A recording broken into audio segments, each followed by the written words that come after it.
Hello, kamusta na kayo? Ayan, ako nandito lang habang kumikita sa Facebook.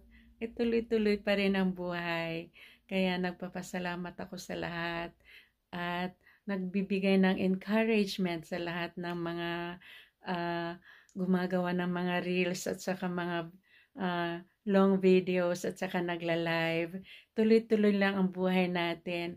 Habang tayo gumagawa niyan, wag nating isipin kung magkano ang kikitain natin. Ang isipin natin ay nakakapagpasaya tayo, nakakapagbigay tayo ng um,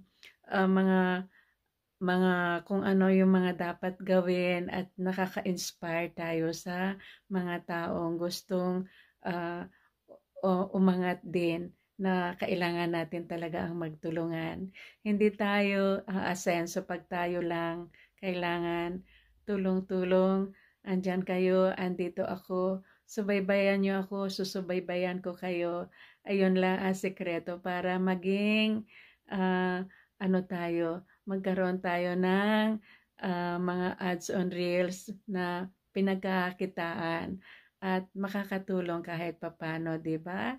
So, ang unang-una nating gagawin ay dapat enjoy-enjoy lang tayo. Huwag muna nating isipin ang kita. Unahin muna ang tayo ay nakakapagpasaya sa mga tao at hindi tayo nagiging sanhi ng kalungkutan. Always be happy. Smile and magbigay ng inspirasyon para tayo ay maging successful sa buhay. Walang inggitan, walang samaan ng loob. Yan lang ang dapat nating gawin, di ba?